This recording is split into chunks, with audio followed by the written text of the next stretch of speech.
Okay, welcome to another episode of Foxhole Feed. This is episode 3. This would be part 2 of our TGS coverage. Lots of news to go and talk about. And before I do that, I'd like to thank everyone who viewed the last video. As of this taping, that videos went up to like 170 views. Thank you. I was going to post this on Friday, but with all the news going, it's going to have to be an everyday thing until the event's probably done. So let's get into it. Lots of junk was going on while you guys were sleeping. Lots of stuff happened in Japan last night. So first game I'd like to talk about that had a trailer shown was the Tomorrow Children. If you don't know what this game is, it's by Q Games. They did the Pixel Junk series, Star Fox Command, the Star Fox remake on the 3DS. They do really great work. A lot of their stuff is really polished, and I would say for a small studio they produce great quality. This is one of their most quality written games. It looks amazing. I love the art direction. If you don't know what the Tomorrow Children is, it's a futuristic RTS game set in Russia, and basically an alternate reality, sort of like how Resistance Fall of Man is, where it is some sort of future, some sort of realistic history, and it's a little bit of mesh of both of those things.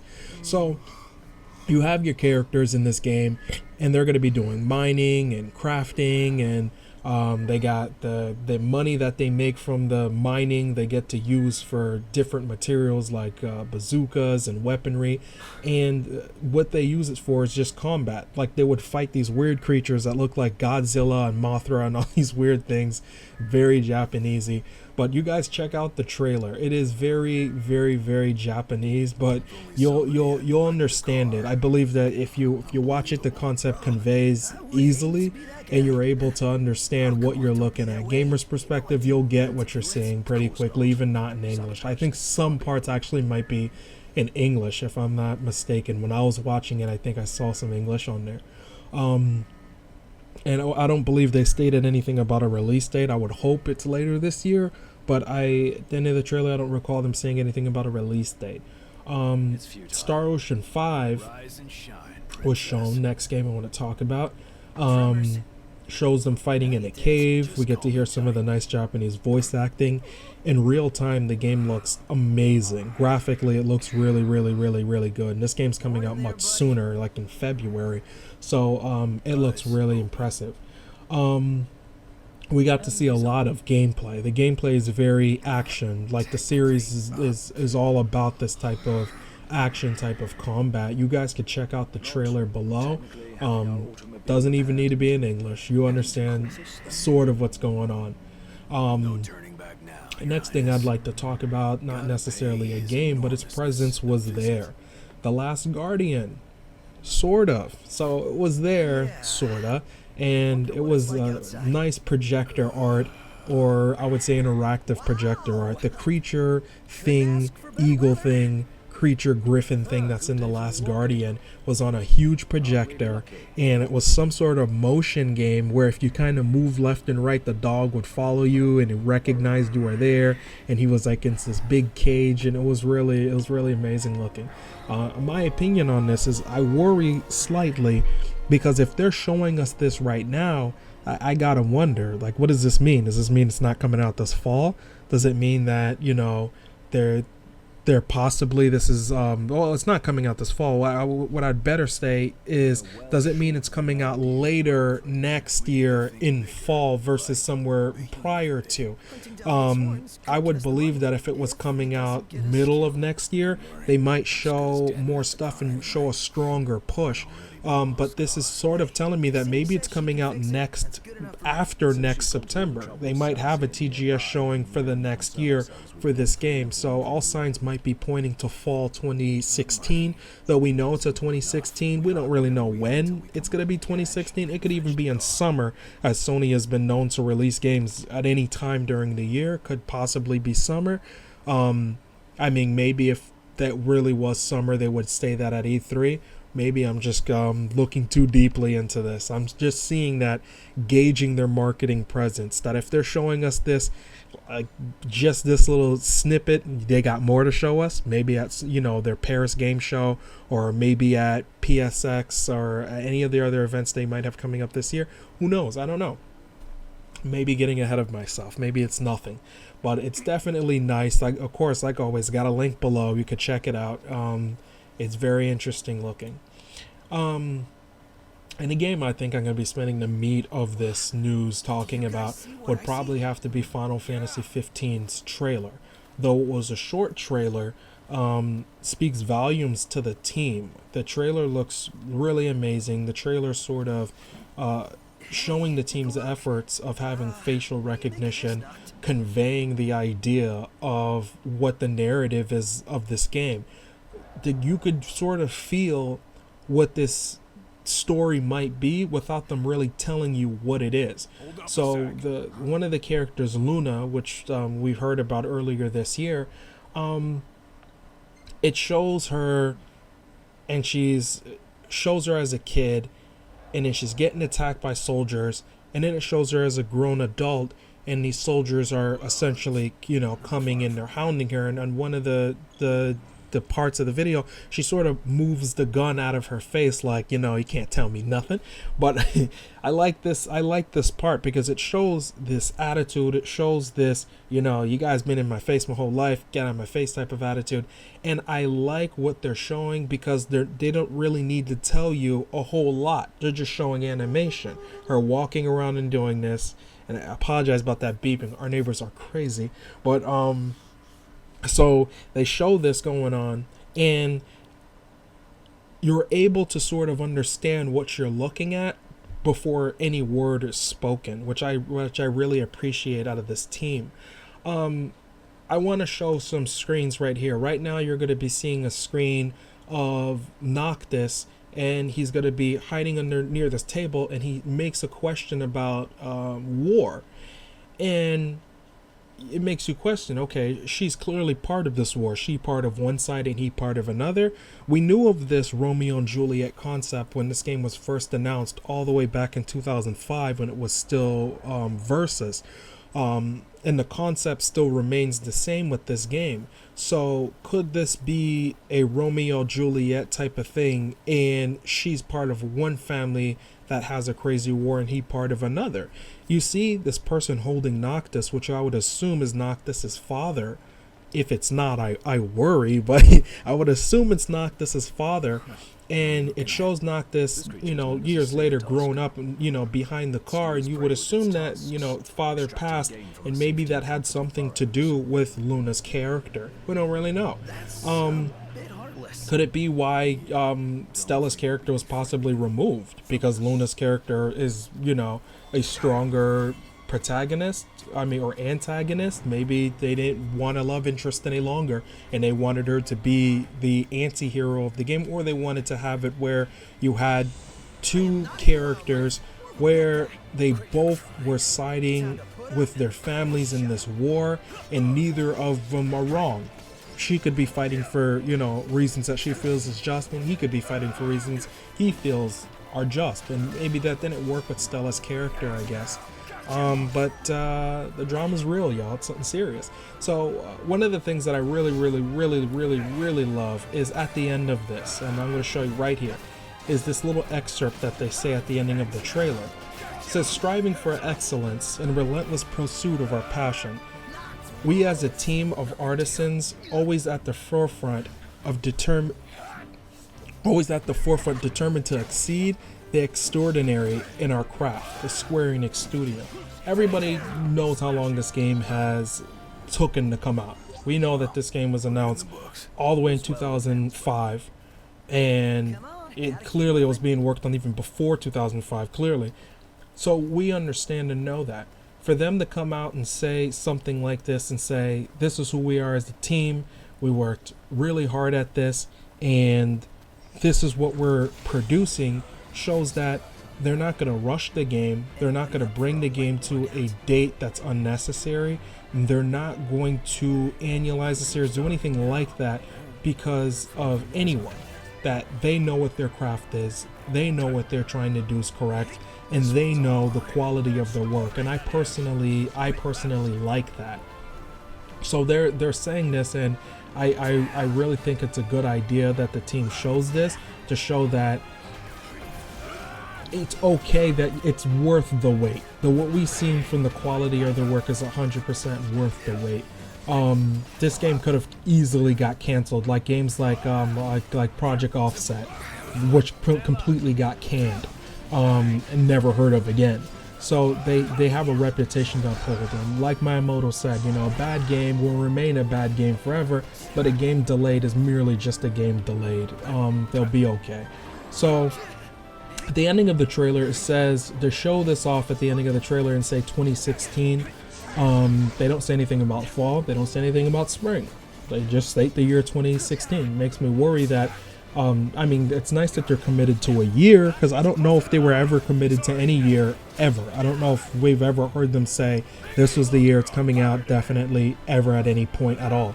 So it's a big deal that they're committed to this year, or excuse me, next year, and you know, hopefully they'll remain that way.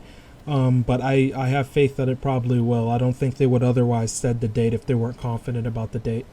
A nice other news, nice other great information that came from this game, courtesy of DualShockers, I'll put the link on the bottom for you guys, is right here in this screen. You're going to see fishing.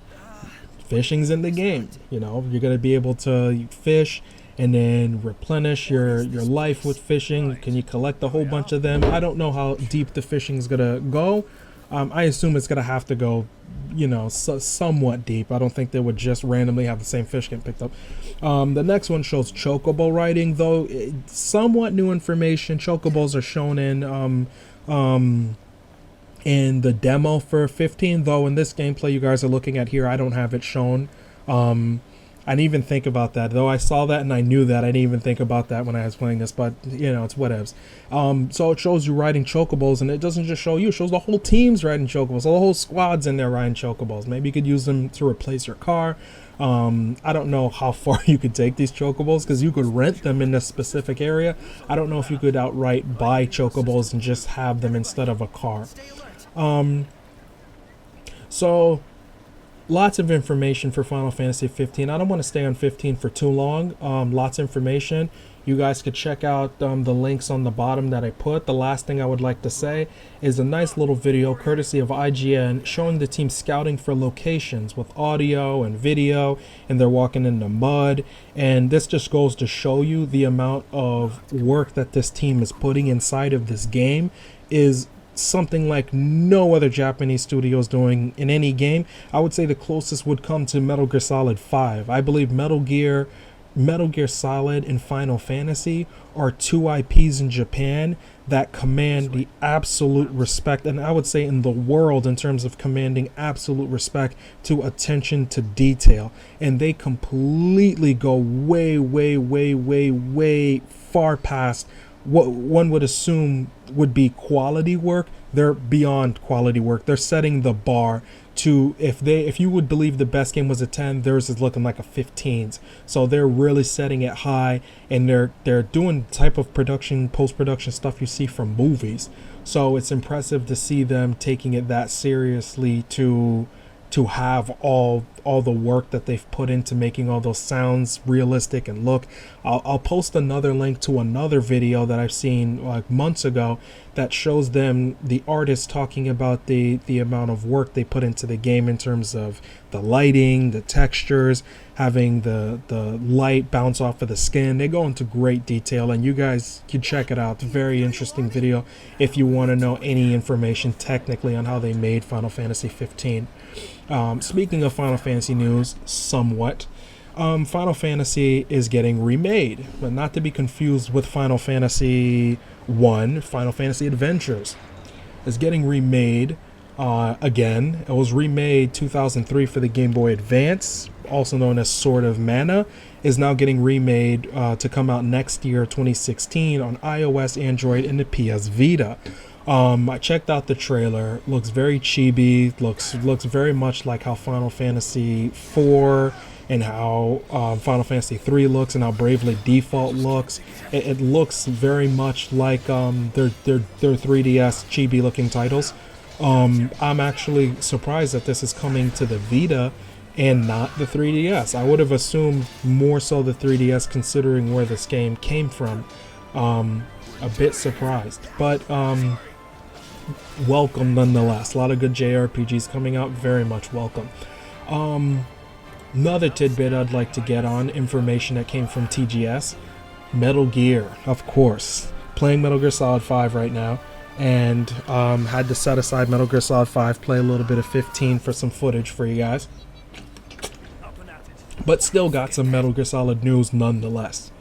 Gameplay galore last night. So they had a long live stream of people playing Metal Gear Online of its world mega premiere.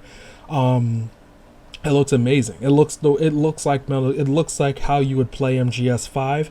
I'm not sure if some of the screens I was looking at after the live stream were of it on the PlayStation 3 or 360, because I personally felt it looked slightly lesser than what we saw on PlayStation 4 and Xbox One. Maybe I'm looking at another version, or maybe it was slightly downgraded because it's a multiplayer game, which is completely understandable. But it looks amazing for what I've seen. I'm gonna show you clearly. You're gonna be seeing some screens, and I'm gonna link where you could get all the screens at and where you could get all the videos at on the bottom. The classes that was talked about on one of the videos talks about the Infiltrator class, and they got 3 classes: the Infiltrator class, the Scout, and the Enforcer. The Infiltrator class is the stealthy, and you could go into stealth camo, sort of like in the beginning of Metal Gear Solid 2. You could Fulton out enemies, and you get more points for Fultoning out an enemy versus killing an enemy. So it's sort of playing towards the Metal Gear concept. You're going to get an S ranking for not killing, or it's more so towards Battlefield. As well as watching this, I thought more so about Battlefield than I almost did about Metal Gear, in the respect that you're sort of getting lots of points for doing the more harder things than just getting points for just doing killing. Everyone's going to be killing, but you're going to get more points for doing the harder things on this game, which I really like. The Scout class is, like I was bringing up Battlefield, is very similar to Battlefield as well. You spot enemies. You're going to be giving out information as the sniper. So you're able to basically, if you see someone and you spot them, all your entire team now knows where that person is, and they could see what they don't see what you're seeing per se, but they see who you've spotted. The last class they show off is the Enforcer class. It's the tank class. Has lots of stamina, lots of life, uses heavy weapons. I won't go too deep into the play types, though they talked about some play types. Link below in the bottom for the full video for the information if you want to know it. Pressing R3, which I really like that I saw in this video, you do the salute.